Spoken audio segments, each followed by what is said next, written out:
여러분, 혹시 이런 경험 있으신가요? 결혼은 언제 하려고? 살이 왜 이렇게 쪘어?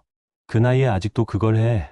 듣는 순간 선을 넘네 싶지만 뭐라고 대답해야 할지 몰라 어색하게 웃어넘긴 적, 또는 갑자기 개인적인 물건을 허락 없이 가져가거나 시도 때도 없이 연락해서 귀찮게 하는 사람 때문에 속으로 제발 좀 하고 외친 적 말이에요. 우리는 때로는 관계가 틀어질까봐 혹은 괜히 예민하게 구는 사람으로 보일까봐 불편함을 꾹꾹 눌러 담곤 합니다. 하지만 솔직히 말해서 매번 참는 건 너무 힘들고 우리 자신을 지치게 만들죠. 그런 사람들에게 어떻게 대처하는 게 현명한 방법일까요? 단순히 참는 대신 우리 자신을 존중하면서도 현명하게, 때로는 단호하게 대처하는 방법들을 구체적인 사례와 함께 자세히 알아볼 것입니다. 이 영상을 통해 여러분들은 더 이상 괴롭힘 없이 당당히 살아가시리라 믿습니다. 무엇이 포근하는 사람들을 자극하는가? 당시 4살이었던 내 아들이 유치원에서 울면서 집으로 돌아왔다. 콜린이 나에게 멍청이라고 말했어요. 아들은 눈물을 훌쩍이며 물었다. 엄마, 사람들은 왜 아무 이유도 없이 서로에게 나쁜 말을 하는 걸까요? 그때는 아들에게 적절한 대답을 하지 못했지만 유명 풋살 코치 루홀츠와 수많은 심리학 책들 덕분에 지금은 좋은 대답을 알게 되었다. 루홀츠는 마이애미 아레나에서 열린 앤서니 로빈스 성공 세미나의 주요 연사였다. 그는 2만 5천 명이 넘는 청중에게 자신이 틈틈이 아내를 모욕하고 비난하곤 했다고 고백했다. 점심시간 동안 개인적으로 그와 이야기를 나눌 기회를 갖게 된 나는 그에게 이유를 물었다. 그러자 루는 대답했다. 제가 자존감이 아주 낮았기 때문입니다. 저는 제 아내도 스스로 가치가 없다고 느끼게 하고 싶었어요. 그래야 저 같은 남자와 함께 있는 것에 대해 감사할 테니까요. 나는 솔직한 답변에 감사하다고 말하고 혼자 생각했다. 와, 그는 2만 5천 명의 낯선 사람들뿐 아니라 스스로에게도 자신의 잘못을 인정하는 정말 용감한 사람이구나. 사람들은 여러 가지 이유로 비열하고 무신경하며 무례한 말을 한다. 언어폭력자들은 종종 자존감이 매우 낮기에 자기 자신을 좋게 여기지 않는다. 자기 자신이 불행한 탓에 상대방도 불행하게 만들기 위해 우리를 깔아뭉갠다. 상대를 기분 나쁘게 하면 자신의 기분이 좋아지기 때문이다. 속담에도 있듯이 불행은 동반자를 원한다. 지배하고 통제하려는 욕구가 있는 사람들도 일부 있다. 그들은 힘과 우월감을 증명하기 위해 상대를 모욕한다. 결국 어떤 욕구를 충족시키기 위한 것이 아니라면 굳이 상대를 비하하거나 모욕적인 발언을 하지 않을 것이다. 우리를 깔아뭉개는 일부 못된 사람들은 질투가 나거나 일진이 나쁜 하루를 보냈거나 누군가가 그들에게 심술궂게 대했기 때문에 안갚음하려고 상대에게 못된 말을 한다. 나는 모든 사람이 스스로 비참하다고 느끼거나 악의를 품거나 혹은 질투심이 많다고 해서 나쁜 말을 하지는 않는다고 확신한다. 그보다 그들은 단지 무신경하고 다른 사람들의 감정을 알지 못할 뿐이라고 생각한다. 그런 사람들은 아무 의미 없이 어리석은 말을 한다.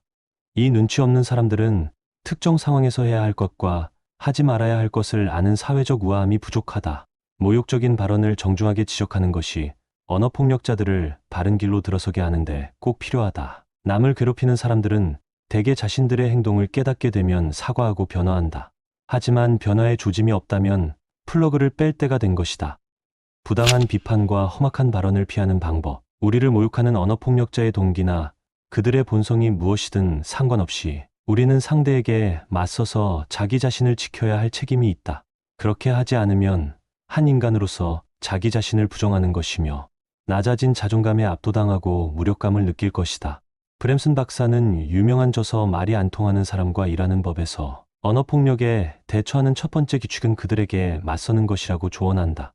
우리를 몰아세우도록 내버려 두면 그들은 결코 우리를 주목할 가치가 있는 사람으로 보지 않을 것이다. 브램슨 박사는 당신이 묵인한다면 사람들은 이를 면죄부로 받아들여 거리낌 없이 당신을 괴롭혀도 된다고 생각할 것이다.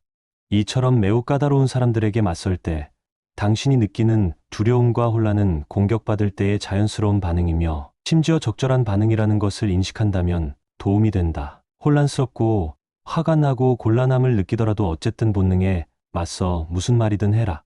상대의 괴롭힘을 허용한 사람은 괴롭히는 사람만큼 책임이 있다. 우리의 자존감은 언어폭력자들의 농간을 인식하고 무력화시키는 능력에 좌우된다.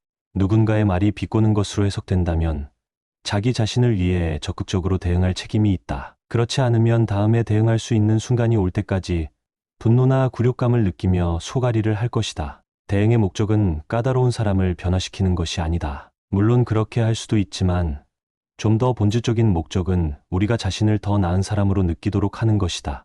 그러려면 모욕이 우리라는 목표물에 도달하지 못하게 비껴가도록 해야 한다. 분노와 적대감이 없는 정중하고 단호한 대응은 우리가 목적을 성취하는데 도움이 될 것이다. 어쩌면 하지만 무슨 말을 해야 할지 모르겠어요. 그녀가 갑자기 모욕을 줘서 깜짝 놀랐어요. 항상 그 일이 벌어진 지 몇 시간 후에나 멋지게 받아칠 말이 떠올라요라고 말하는 사람이 있을지도 모르겠다. 물론 언제 어디서 상처를 주는 발언을 맞닥뜨릴지 정확히 아는 것은 불가능하다. 하지만 사전 계획을 조금 준비해둔다면 상황에 대비할 수 있다. 여기서 최고의 준비란 부당한 비판과 험악한 발언을 피하는 다양한 방법을 숙지하는 것이다. 다음에 설명된 기술들을 배우고 연습하자. 머지않아 즉석에서 언어폭력에 효과적으로 대응하는 방법을 떠올릴 수 있을 것이다. 반드시 적극적인 몸짓 언어를 사용하면서 대응해야 한다.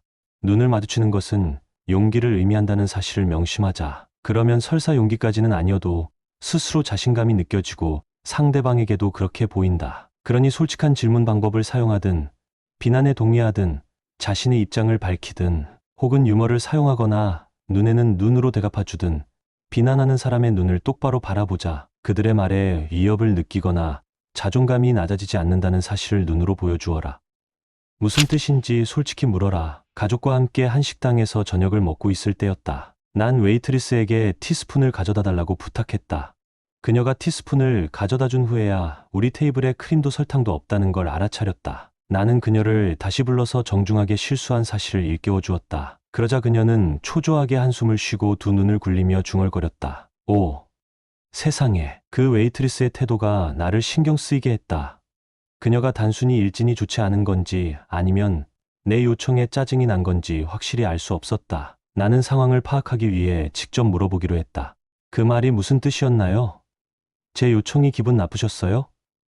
그러자 그녀는 바로 대답했다. 그럴 리가요. 그저 건망증이 심한 저 자신에게 화가 났을 뿐이에요. 크림과 설탕을 가지고 곧 돌아오겠습니다. 누군가의 말이 모욕으로 느껴졌을 때 상대에게 해명을 요구하는 것에는 몇 가지 이점이 있다. 말하는 사람이 나를 비하하려는 의도가 있었는지를 명확히 확인할 수 있다. 또한 종종 사람들 사이에서 생길 수도 있는 오해로 인한 원망의 감정을 피할 수 있다. 비하하려는 의도를 가졌던 상대방이 그저 농담이나 유의였다고 하며 의도를 부인하더라도 괜찮다. 그 사람의 의도를 폭로했고 내 자존감을 지켰으며 그에게 체면을 세울 기회까지 주었으니 말이다. 여종업원이 무례하게 응대한 것에 대해 나는 스스로 만족하기 위해 상황을 명확하게 해둘 필요가 있었다. 나는 그 말이 무슨 뜻이었나요? 라고 물으면서 그 문제를 공개적으로 꺼냈다. 그녀가 진짜로 자신에게 짜증이 났는지 아니면 단지 체면을 차리려고 애쓴 건지는 중요하지 않다. 질문을 통해 말의 의도를 파악하고 그 상황을 직접 마무리하지 않았다면 나는 그 여종업원에게 악의를 품은 동시에 그 식당을 다시는 이용하지 않았을 것이다. 다만 그곳의 음식이 훌륭했으므로 아쉬운 사람은 나뿐이었을 테고 말이다. 간접적이거나 비언어적인 비난에 직면했을 때 해명이나 솔직한 질문을 하는 것은 가장 효과적인 방법이다. 해명을 요구하는 것에는 또 다른 이점이 있다. 비난을 발산한 상대에게 바로 비난을 되돌려보내는 효과도 있기 때문이다. 호건하는 사람들은 종종 간접적인 비아냥거림이나 비꼬는 칭찬 뒤에 숨는다. 해명을 요구함으로써 그들에게 현명한 부메랑을 돌려보낸다면 이제 그것을 처리하는 것은 우리가 아니라 그들의 몫이 된다. 우리에게 자신들의 괴롭힘을 공개적으로 말할 용기가 있다는 사실을 인식하게 되면 그들은 할 말을 잃고 당황할 것이다. 상황에 따라 괴롭힘을 효과적으로 피해가는 방법들을 다양하게 활용해보자. 해명을 요구하는 것은 여러 가지로 우리에게 도움이 된다. 이를 통해 우리는 비난이라고 인식된 발언을 명확히 하고 불필요한 오해를 피해갈 수 있다. 또한 그 발언에 내포된 부정적인 의도를 공개적으로 밝히고 문제를 직접 해결하는 효과도 있다. 괴롭힘을 무력화하는 유머 사용하기. 어느 날 나는 시내 사무실 건물에 붐비는 엘리베이터에 타고 있었다. 그런데 한 여성이 실수로 버튼판에 기대는 바람에 엘리베이터가 모든 층에서 멈춰섰다. 화가 난 한 승객이 공격적으로 정말 바보 같은 짓을 했군요라고 소리를 빽 질렀다. 그 여성은 당황하지 않고 모두에게 사과하며 농담을 던졌다. 저는 보통 하루에 한 번은 바보 같은 짓을 한답니다. 이미 하나가 지나갔으니 정말 다행이네요. 다른 승객들은 껄껄 웃으며 엘리베이터가 층층이 멈추는 것에 대한 불편함을 떨쳐버렸다. 나는 그 여성이 정말이지 멋지게 그 상황을 처리했다고 생각한다. 사실 난 그녀의 유머러스한 대응을 잊지 않기 위해 급하게 기록해서 남겨두기까지 했다. 유머는 비하를 무력화하는 좋은 방법이다. 비판적이고 못마땅해 하는 투로 우리를 화나게 하거나 무시하려는 사람들은 항상 존재한다. 그들을 그냥 내버려둘 필요가 없다. 유머는 말에 녹아있는 악의를 누그러뜨리고 언어적 갈등을 완화한다. 이는 자기 자신을 분명히 주장하고 비난하는 사람들의 부적절하거나 부정적인 말 때문에 생기는 긴장을 줄여준다.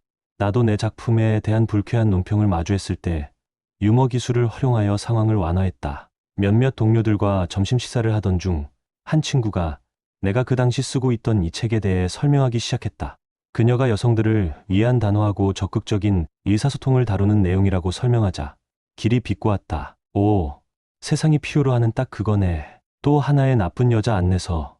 순간 정적이 흐르고 모두 내가 어떻게 내 프로젝트를 방어하는지 궁금해하며 침묵을 지켰다. 나는 그의 손에 노란하지 않고 내가 책을 쓴 목적만을 방어하기로 결심했다. 긴장을 풀고 대화를 화기애애하게 이어가고 싶었기 때문에 유머러스하게 대답했다. 길, 축하해. 그렇게 말해주어 고마워. 그게 바로 내가 말하고 싶었던 주제거든. 너는 방금 내 책에서 한 자리를 차지했어. 모두들 웃었고 내가 비꼬는 뜻이 분명한 길의 말에 화를 내서 즐거운 분위기를 깨뜨리지 않은 것에 안도했다. 남을 괴롭히는 사람들의 입담에 반감을 가지기보다는 스스로 즐겨보길 바란다. 가능하다면 유머러스하거나 재미있는 의견을 던져보자. 목표는 우리 자신을 지키고 그런 발언들이 나의 자신감을 흔들 수 없다는 것을 보여주는 것이다. 몇 년 전 머리를 밝게 염색한 후 난 그 유명한 멍청한 금발 농담의 대상이 되어버렸다. 내가 그런 농담에 불쾌감을 표시할 때마다 사람들은 내게 유머 감각이 없다고 비난하며 이른바 코미디언식 변명을 했다. 당신은 유머 감각이 부족하네요. 또는 너무 예민하군요. 농담을 개인적으로 받아들이지 마세요. 라고 말하는 식이다. 나는 저들의 비판을 불식시키는 동시에 나 자신을 지킬 수 있는 대응이 필요하다는 것을 깨달았다. 심지어 미국 대통령들도 비판을 피하기 위해 유머 기술을 사용해왔다. 로널드 레이건 전 대통령과 오바마 전 대통령은 특히 이 기술에 능숙했다. 강요회의에서 레이건 대통령이 잠이 들었다는 비아냥거림이 나오자 대통령은 이렇게 말했다. 세계적으로 문제가 일어나는 곳이 너무 많기 때문에 저는 제 보좌관들에게 그런 소식을 듣는다면 즉시 저를 깨워달라고 말해놨습니다. 오바마 대통령은 공개석상에서 너무 전문가적이라는 비난을 받자 저는 이 문제를 이렇게 해결하고 싶군요. 여러분이 결론을 내리는데 도움이 될 몇 가지 도서 목록을 숙제로 드리겠습니다. 어쩌면 이렇게 말할지도 모른다.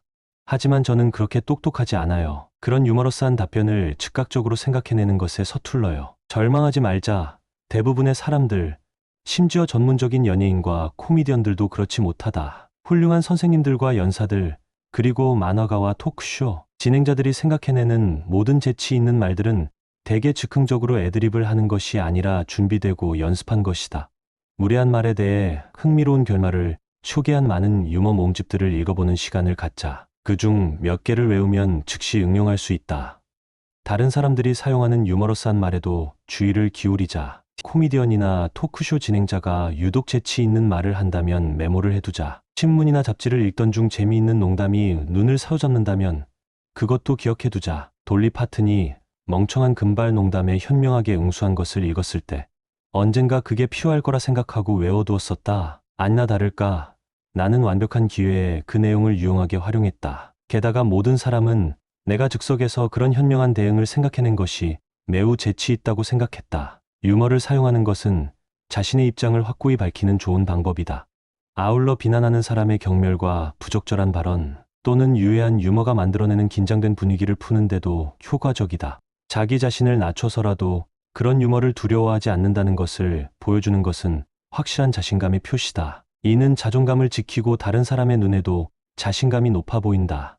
잘 들으셨나요? 오늘 우리는 다양한 선 넘는 상황들을 구체적으로 살펴보고 각 상황에 맞춰 우리가 어떻게 감정을 보호하고 명확하게 선을 그을 수 있는지 이야기 나눴습니다. 무례한 질문에는 솔직하게 불편함을 표현하되 감정적으로 대응하기보다는 차분하게 자신의 선을 설명하는 것, 또 부당한 요구에는 아니요라고 말할 수 있는 용기를 갖는 것이 얼마나 중요한지 강조했죠. 기억하세요. 여러분의 감정은 그 누구보다 소중하며 여러분은 존중받을 자격이 충분합니다. 오늘 배운 대처법들을 통해 앞으로 불편한 상황에 직면했을 때 더 이상 망설이거나 힘들어하지 마시고 자신을 위한 건강한 방어막을 칠 수 있기를 바랍니다. 혹시 오늘 영상 내용에 대한 여러분의 생각이나 경험이 있다면 언제든지 댓글로 공유해 주세요. 함께 공감하고 응원하며 더 나은 관계를 만들어가는 여정에 함께 하겠습니다. 다음번에는 더욱 실질적이고 도움이 되는 이야기로 돌아오겠습니다. 신압으로 명언을 들어주셔서 감사합니다.